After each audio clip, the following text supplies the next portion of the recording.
Hi, so today I'm at the bench and I've got a customer's pair of earrings that she received.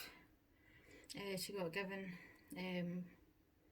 by her granny, and these have got earring findings that are for non-pierced ears. But my client has her ears pierced, so she wants me to adjust them for her. And as you can see, like, they've been tarnished. They're sitting in the jewellery box for quite a while, so I can do like little repairs and odd things for you. If you've got some old bits of jewellery that just need like different catches on them, or maybe just needs a little clean up, or some adjustments. And then I can also do complete revamps where I can melt down the gold. Unfortunately, it's not cost effective doing it with silver because it takes so long to melt down the silver and refine it. It's actually just quicker just buying the materials made up. So so today I'm going to be just adjusting these and giving them a wee polish, and let you see how my polishing cloths work.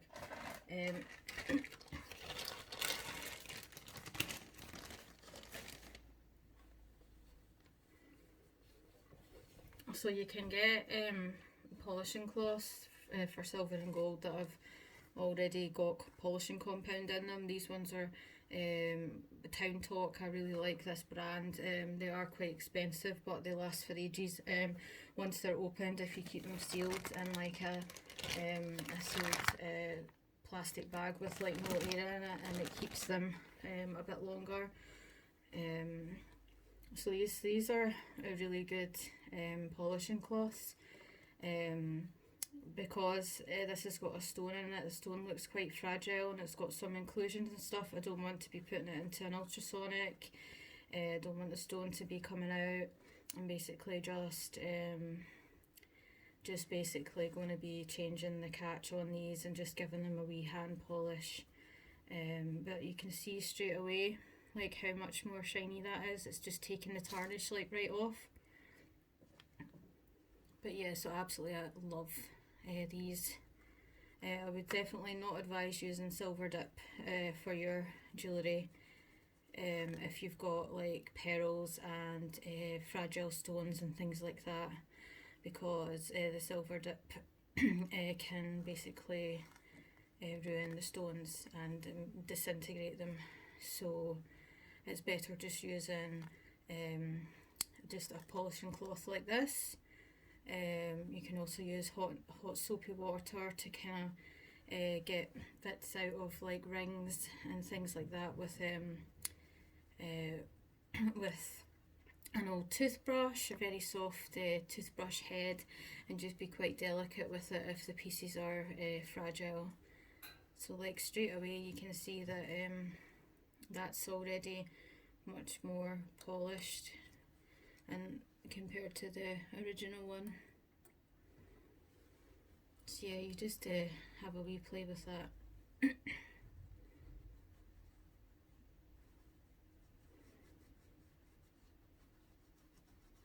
can actually clean up the finding as well for my customer too. I could probably take that one off and put it in the barrel, and that will all clean up really nicely.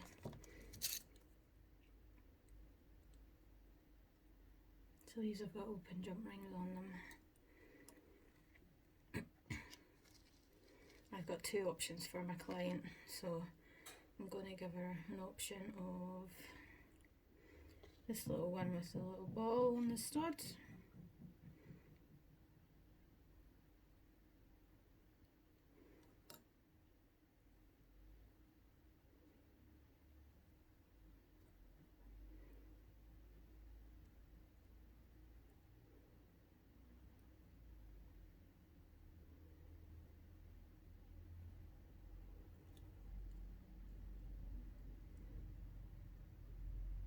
Just closing the jump ring and hardening it so that it is secure if the earring gets caught.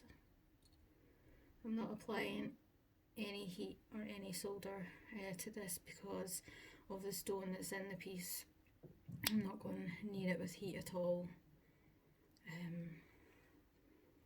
So now it is an earring that can be worn through your ear, and I just put in a little butterfly scroll.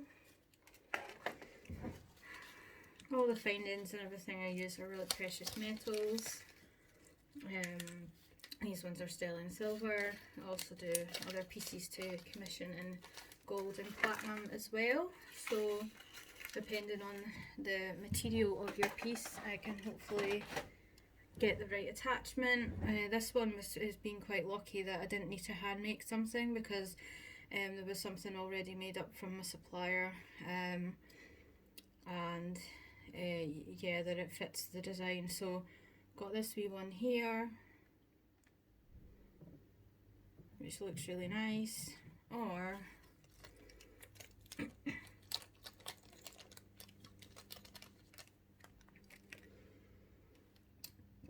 I've also got this option as well, which I'm going to show the client and see what she would prefer.